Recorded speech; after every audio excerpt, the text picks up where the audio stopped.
You're stuck here, you can't close the meeting.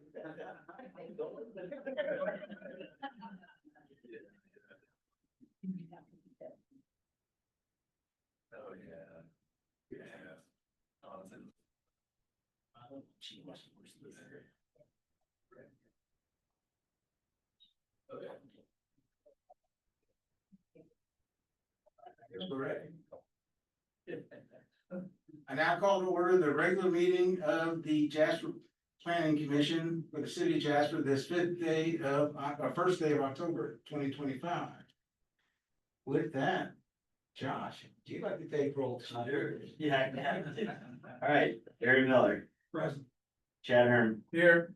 Paul Laura is absent. Blake Krueger. Here.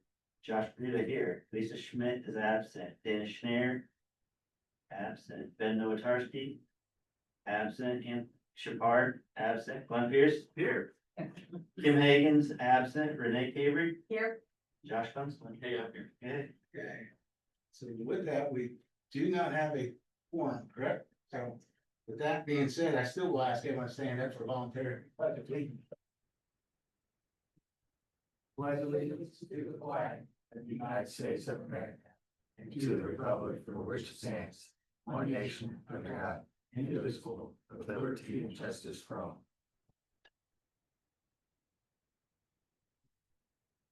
See, I'm gonna give Becky a hard time, but she said this was gonna be easy, just walk your way through it, and then we don't have a quorum, it's not gonna test everything. It is reasonable. That's right, informational meeting only. So with that, we cannot do approval of the minutes because we do not have a quorum. So we will move on to the next thing on the agenda, which is new business. 2026 Unified Development Ordinance Revisions and Updates and update discussions. I think we have Josh who's gonna lead us through this tonight, and I guess the best thing to see is pay attention and then mark down any questions or concerns you have, or you can ask later, or I think next meeting probably might be more appropriate, so. With that, Josh, we'll let you kind of take over for a while. Thanks, sir. Yeah, just, I know when I emailed this out, I reiterated this, but just to reiterate, and especially because we don't have a quorum, there's no action to be taken tonight. This is really just I don't want to necessarily say quick, because I want it to be quick, but I don't think it'd be quick read through.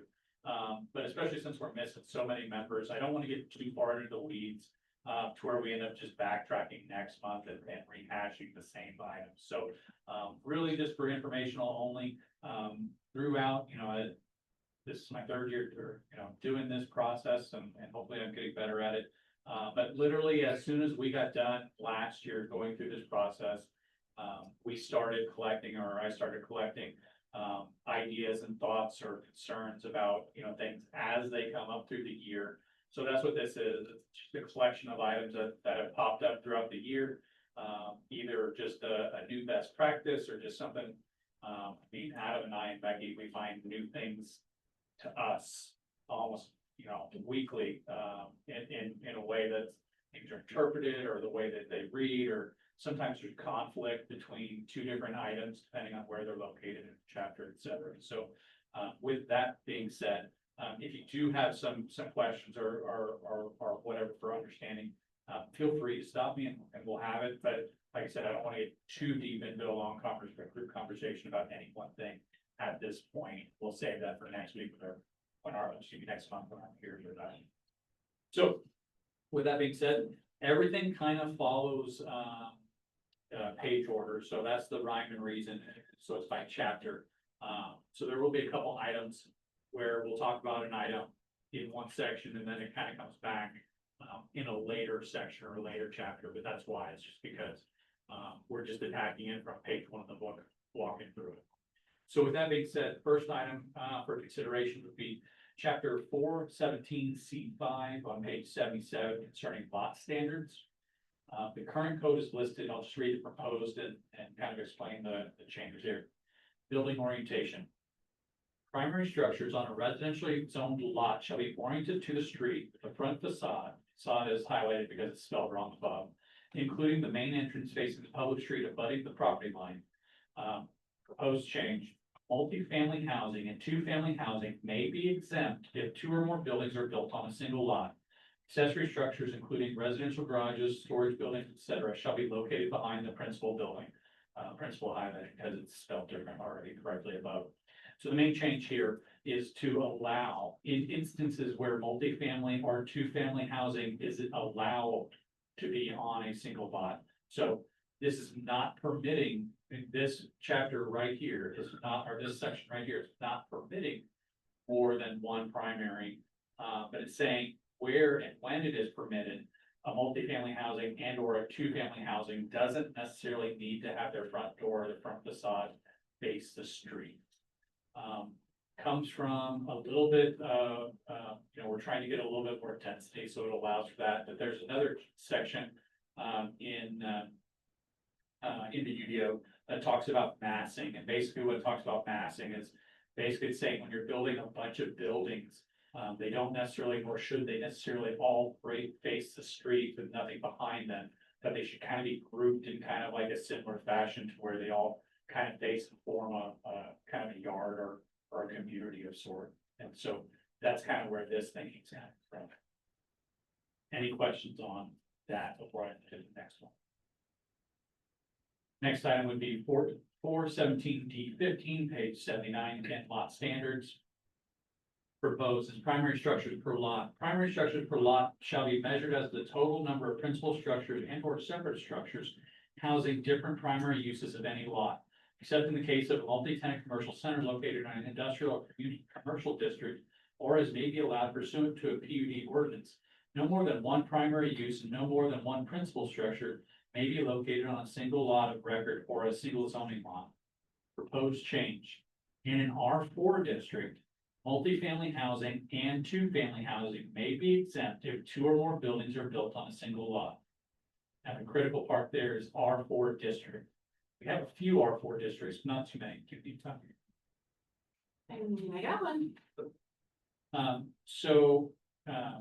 And an R4 district, if you were here and we're part of the rezone that we did for Pops over on Vine Street, we rezoned that to R4 because they had this exact same thing going on.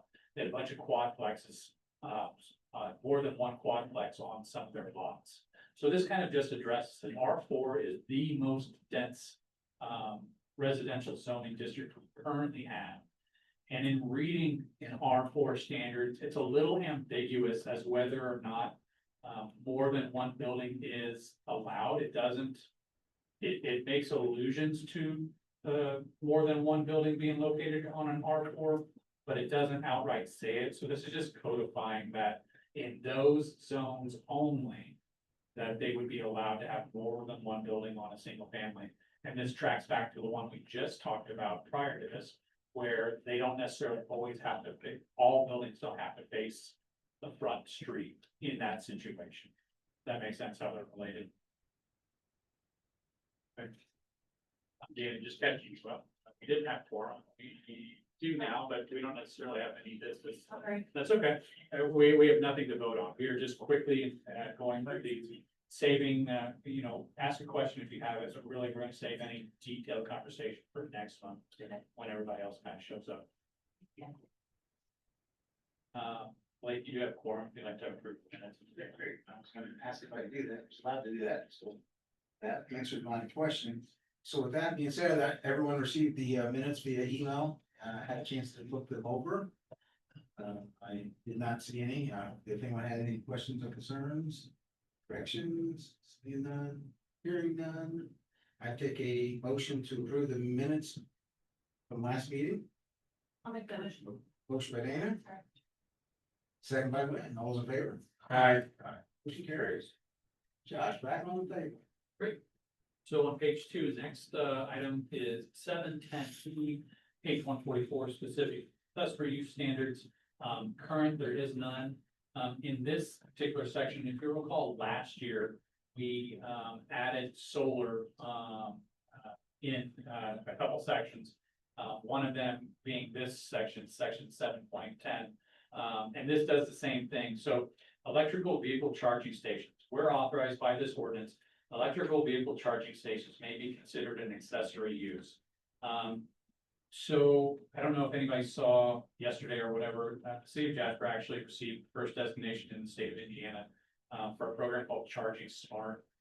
The Department of Energy, as well as, here locally, the IU Center for Environmental Resiliency, in partnership with the Great Lakes Institute, basically had a program where they provided graduate students to help cities and municipalities walk through this program. We received the first designation in the city, or excuse me, in the state of Indiana, and that was a bronze level designation. And we achieved that because already in our ordinance and in our last comp plan, we already have items related to electrical vehicle charging in some of our standards, and we already have a permit process, or I should say a permit process. We already have a process in association with the utility department for allowing these items. So we had already met those standards. But one of the best practices is it related to electrical charging stations. It's just codifying that it is an accessory use. We pretty much were allowing them as they were. It just wasn't written in the rules. So this is just for longevity, basically saying that electrical vehicle charging stations. So for example, in a parking lot or a multifamily housing unit or whatever, that's an accessory use that they can put in. There's nothing saying they can't. So that's kind of why this is being codified in that regard. Any questions to that? Next item, skipping to 714E, page 151, fence and wall standards. Current is listed there. Proposed height and location limits. Just breaking it out a little bit. In case of properties with multiple front yards, this restriction shall apply only to the front yard providing primary access to the property. That's the same. B, this is new commercial districts. Fences shall not be permitted forward of the building face. No fence or wall shall exceed 6 feet in height and or rear side yard. And then industrial districts, fences enclosing industrial districts shall not exceed 6 feet in height in a required front yard. It shall not exceed 8 feet in a required side or rear yard. Fences in a required front yard shall have at least 75% of its area open to allow visibility through the fence. In the current state, there's, when it talks about fence and wall standards, basically anything that's not residential is all lumped into the other guy. So this breaks it out just in two different fashions. Commercial districts says that you can have fences on the side and the back, but you can't have a fence in front of your building. Makes sense, right? In no way do we want a store or some kind of retail location or commercial district having a fence in the front. Just doesn't make sense for what you're trying to do. The second item acknowledges that in industrial districts, it may be instances in which you need to fence in your entire property. And in that case, 75% of you have to be able to see 75% through the front of the fence. The other thing was, it didn't really, there was some ambiguity, at least the way I read it, regarding fencing and the front yard fence height. So this just tries to add clarity to what is allowable on the front yard fence height in those districts. Good. Design standards. So this one's a little in the weeds, and we can have some talk about it. 718A, page 159, design standards. This is regarding anti-monotony. Anti-monotony means not having the same thing, like rubber stamped all the way down the road, basically. So obviously the current is up there, the proposed applicability. Any residential subdivision with 10 lots or greater shall comply with the regulations in this section. So basically, if it's less than 10 lots that you're setting up or whatever, this doesn't necessarily apply if you're doing that. But if you're doing a bigger neighborhood, 10 lots or more, then this rule kicks in. Anti-monotony. Neighborhoods shall have a diversity of housing styles. No house shall be of the same front elevation design or any adjacent lot on the same block face, nor directly across the street. This is the first change, the word adjacent, because if you read up top, it says no house within 6 lots of the same home, nor across the street. So for example, if you were building a neighborhood, you had to have at least 6 different home style designs in a row before you could have another repeating. just seems a little bit, especially, so case in point, we have a major developer here who builds a lot of homes. What they run into is they're a custom home builder and people buy and pick out of a book, but what people do is they drive up and down a neighborhood and say, I really like that house. And they build that house, and so they end up naturally just having 4 or 5 home styles that get built just because that's the way people go to market with how they pick a home out. So it just seems like, and again, these are all just my suggestions. At the end of the day, you're the ones voting, and so ultimately it comes to you guys, but if we think we need to go back to a number or if 6 is sufficient, then that's totally fine with me. It just feels a little heavy-handed and anti-development to have 6 in a row on either side. So essentially 13 houses in a row couldn't be the same design style. So currently say there, the rule is right now is 6. On any adjacent, so it'd be 6 to the left, 6 to the right.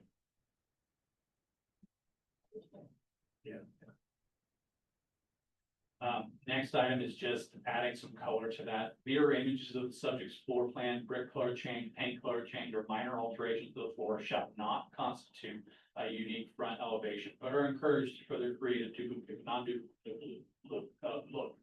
Basically, it's saying can't paint it in a different color. You can't necessarily just swap out the brick. It's floor plan has to change or some kind of change in front elevation, more than just a material change.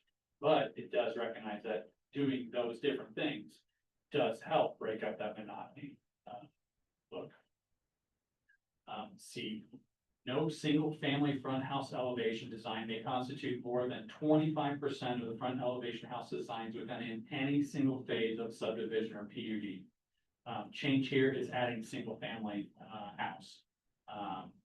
Because there are some situations where duplexes, triplexes, quadplexes are built, in which they're built for speed and ease, and they have the same front facade look. So that's why specific, and I think the intent of the anti-monotony, at least I wasn't here when the rule was put in, was to make, in general, neighborhoods be anti-monotonous. There are obviously some examples of some multifamily in town that there is some monotony there, but again, they're rental units and they want to build the same thing. They want to build the same style of unit for a lot of different reasons. Then D, in an R4 district, 2-family housing may be exempt if 2 or more buildings are built on a single lot.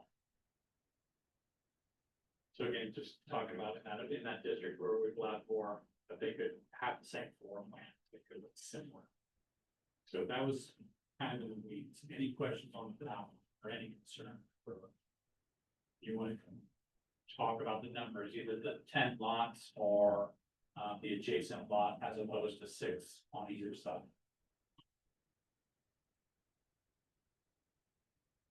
You're accepting comments, right?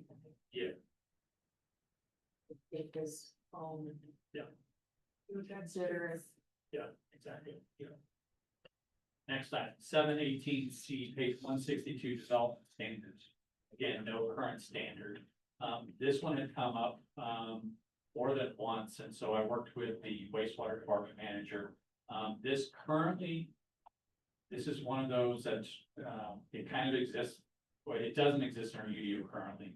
It exists as a municipal code, but it's relative or related to building that we're trying to relate back to the one. So if you're following the rules of one book, you don't necessarily miss the rules that are in a different section of the book. So basically what this says is if you are building any new restaurant or building that's used to prepare food of any kind, that you have to work with the wastewater manager and install, basically it's called a grease interceptor or a grease trap in accordance with the Indiana Plumbing Code referenced herein, which is the Indiana Plumbing Code shall meet 675 IAC, blah, blah, blah, blah. Renee, for record, I stole that from a couple existing UDOs verbatim. So that's a currently established reference.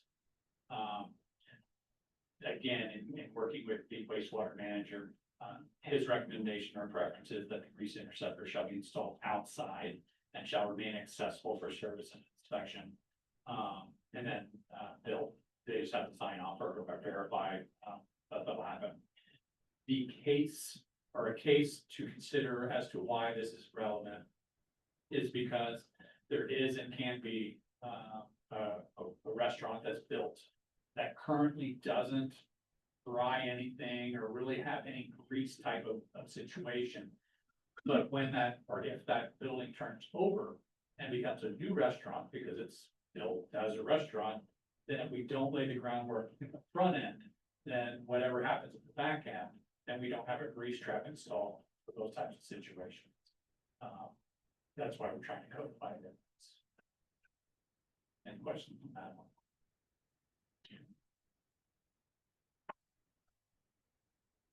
Next page, 724, page 170, or excuse me, page 170, solar panel installation standards. This is the chapter heading. I'd like to change it to add and electrical vehicle charging.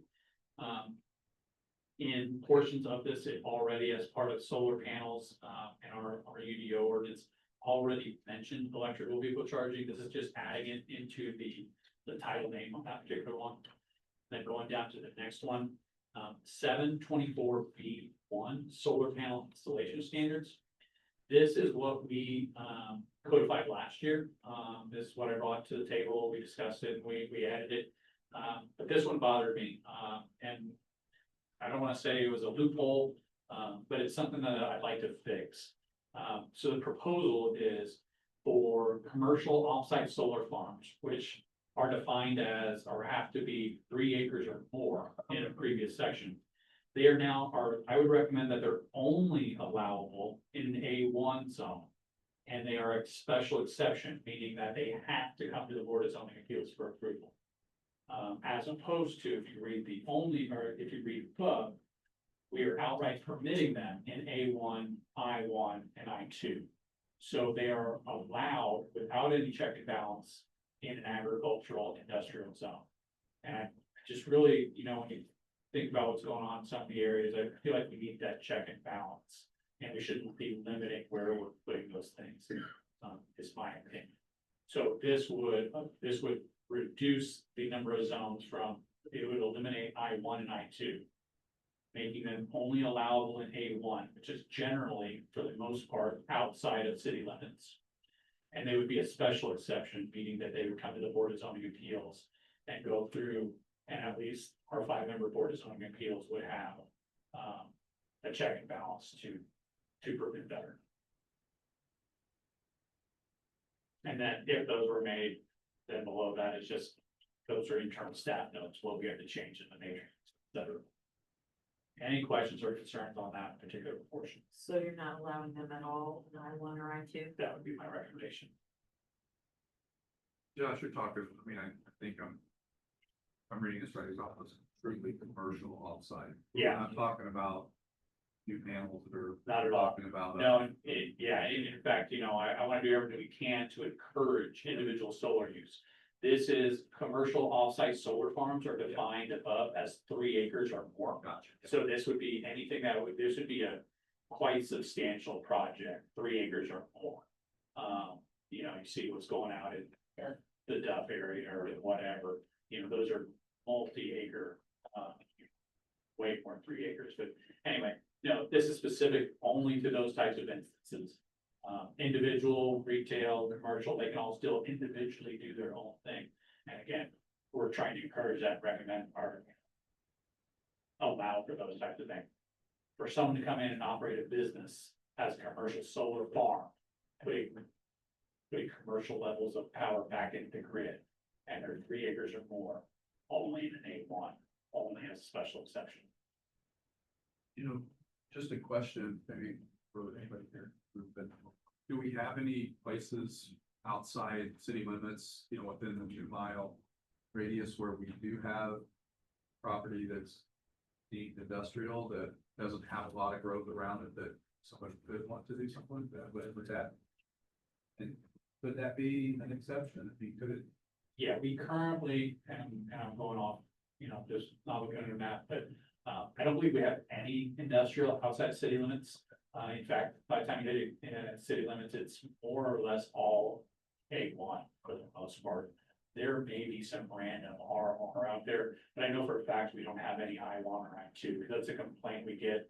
And we're hoping to address through our comp plan when we look at current zoning and new zoning. You know, I hear from developers that we don't have enough industrial zones, so I definitely don't want to be tagging solar in those locations, in which we could have industry growing. Could you, I mean, just playing devil's advocate for a second here, just in my own mind, but sure, could you ever see somebody coming and saying, hey, I wanna take this 40-acre A1 lot and turn it into industrial to help develop that, and maybe there is somebody that comes in, what if we had a power generation unit? Is that something that then could still come to the board? It still would, it would be, A variance. it would be a variance, it's just one additional level. Yeah. Yeah, I mean, really, the steps, special exception and a variance are the same. A special exception just has a lower standard Gotcha. for them to be approved. Gotcha. Good enough. Yeah. No. So, yeah, the Trying mechanic- to understand. The mechanics still would exist for both of those scenarios, for someone to rezone A1 to an I, Yeah. no problem, it's a variance. Yeah. Or a rezone. Either one would get them the same situation. And then B, if they wanted to run a solar farm of 3 acres or more, either to generate that or for offsite. Yes. Okay. They have their fair variance. Yeah. Thanks. Yeah, no, very good, no, great question. Next item, 724, page 170.3, electrical vehicle chargers. Again, this is all not buried. It's all now recommended to be part of the solar panel and electrical vehicle charging chapter. Again, going back to earlier, this is really just what we were probably are already assuming were permitted. This is just acknowledging that their accessory use is permitted. Electrical vehicle chargers, one, permitted accessory use. EV chargers are permitted accessory use in every zoning district where accessory to the primary use and intended solely to charge vehicles that would otherwise be on site. And then 2, parking spaces associated with EV chargers shall count toward minimum parking requirements. So again, just saying that if you've got places where cars park, you can put the EV charging in there. And then B, if you do, because we currently have parking minimums on certain scenarios, that those parking stalls can count for your parking requirement. Kind of common sense thing, just adding them into the code, so that they're fun. Any questions?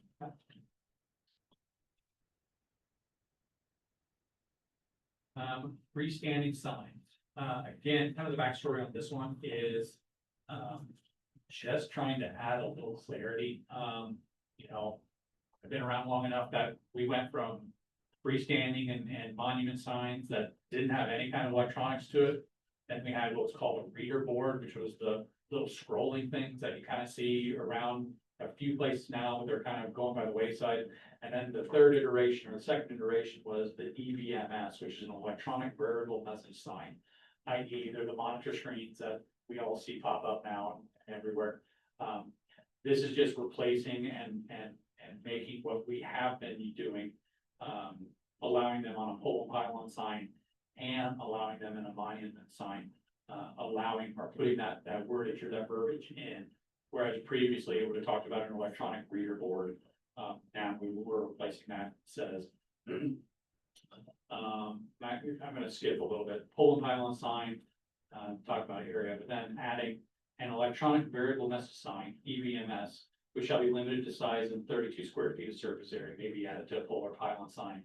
That's the intended change there. Again, that was already kind of codified, and called an electronic reader board above. We're just kind of updating the terminology in that one. And then 2, monument sign, we're adding the verbiage that an electronic variable message sign is allowed on a monument sign. And you can drive up now to 231 and every single side of the highway and run about 6 of them. We've been allowing them as a monument sign. We just didn't have the word and verbiage saying that those in fact were allowed. So this is just kind of cleaning up a little bit. So, any questions on that particular one? Gonna be a test, and or you gotta teach your absent board members. 9.5A, page 195, major subdivision. General, major subdivisions for residential, multifamily, commercial, industrial development require primary approval by the commission, secondary approval shall be granted by, this is the change to me, the commission or plat committee. And then it goes on to talk a little bit more. So what we have is, when you think of subdivisions in the book, there are 3 different subdivisions. The lowest level, the very basic one, is an administrative subdivision. And that just means that someone's moving a lot line between neighbors, you're not creating a buildable lot, you know, there's a handful of reasons why that could occur. I am the only person who has to review that and sign off on that as the director of community development and planning. That's in the UDO that's given to me. That makes sense. In a minor subdivision, which is up to 4 new lots, in a minor subdivision, we have a plat committee, which Paul serves on the plat committee. Chad Herm as both a planning member and the city engineer serves on the plat committee. And then I'm the 3rd member of the plat committee. In a minor subdivision, the 3 of us have the option of meeting in lieu of coming to you as the planning commission. We can meet and we can review that on the primary approval. And then I, as the administrator, can review and sign off for the secondary approval. So, right, so it's a little bit bigger, a little bit more eyes needed. So it goes to the plat committee. And then it goes, then I can sign off on the secondary. What was odd to me is that a major subdivision, which is more than 4, or it extends utility mains, or there's a couple other reasons that might kick into it. It comes to the planning commission for primary. And then sometimes we would just bring it back to you anyway if there's a discussion, but according to the UDO, I, as the administrator, was allowed to sign off on secondary, and it just didn't make sense to me. I mean, it does. In the UDO, it says that as the administrator, I'd sign off on all secondaries. But it seemed like to me that if it was that major of a thing to come to the planning commission, that it was more appropriate for the plat to either come back to you for secondary or the plat committee, to where I'd have the city engineer, I'd have the president of the planning commission, myself and Renee attends us as well, to all go through and make sure that all the concerns that come up from the planning commission or all the ideas that are expressed or whatever, all those have been trickulated down to the secondary. So this in fact takes power away from me and gives it more to the plat committee and or to the planning commission, just because it makes more sense to me. Any questions about that? Okay. 10.3.1, page 230, development standards variance. So this is one that we've been operating on for a little bit, and we're talking about development standards. So there are different variances out there. There could be a use variance, there could be a standards variance, and there could be a special exception. A standards variance, the way that I kind of, you kind of think about it, standards are something that can be measured. So we say you gotta be 35 feet away from something, or you gotta be, 7.5 feet from the side. Standards are something that can be measured. And so we're only talking about a standards variance.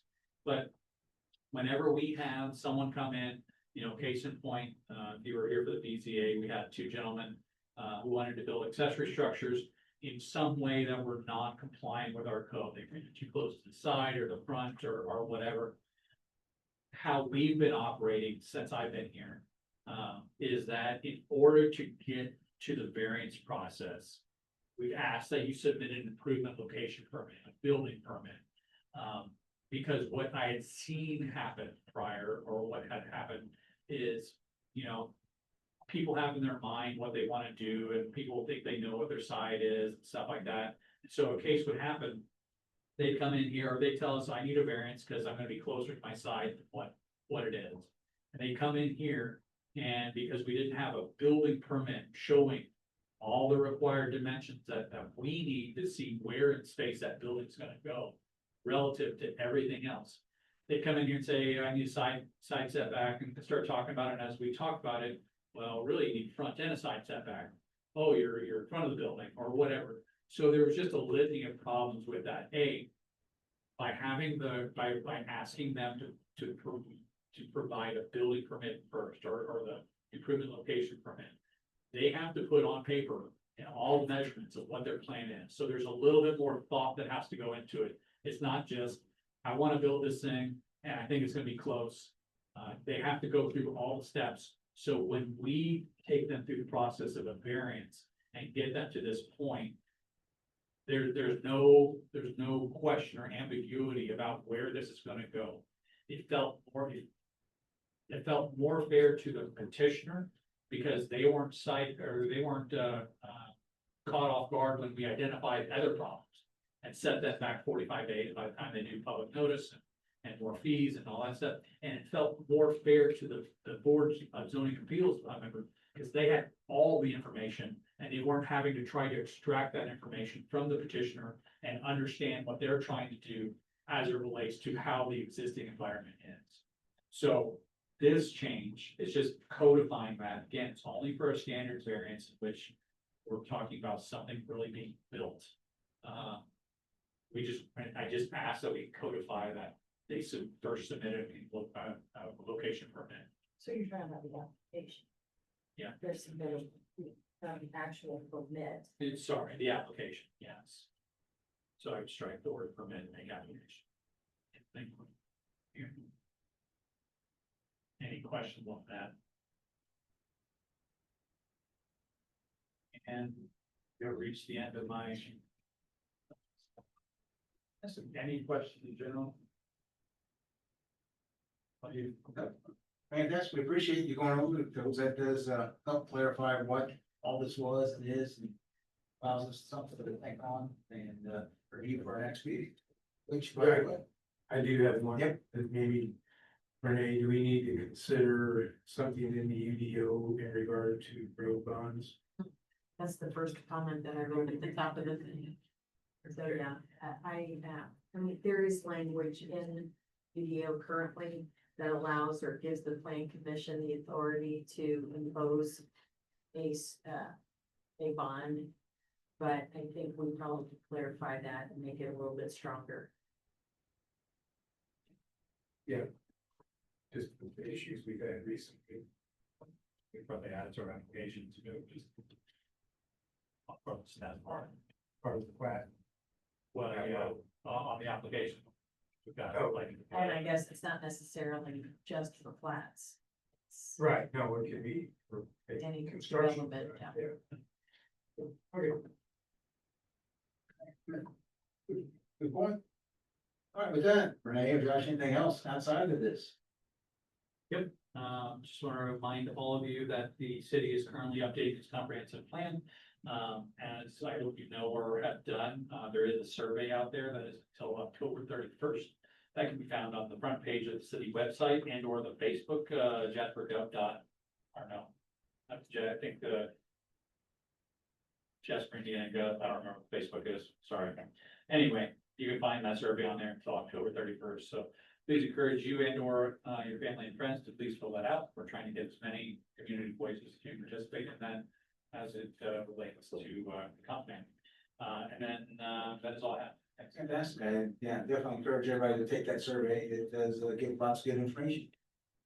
With that, just let everybody know our next regular scheduled meeting for Wednesday, November 5th, 2025. So now on from that, I think it's about time to request someone to make a motion to adjourn this meeting. There we go. Motion by Josh, I'll say. Chad with a second, all those in favor? Aye. Great, have a great evening, guys. Thanks.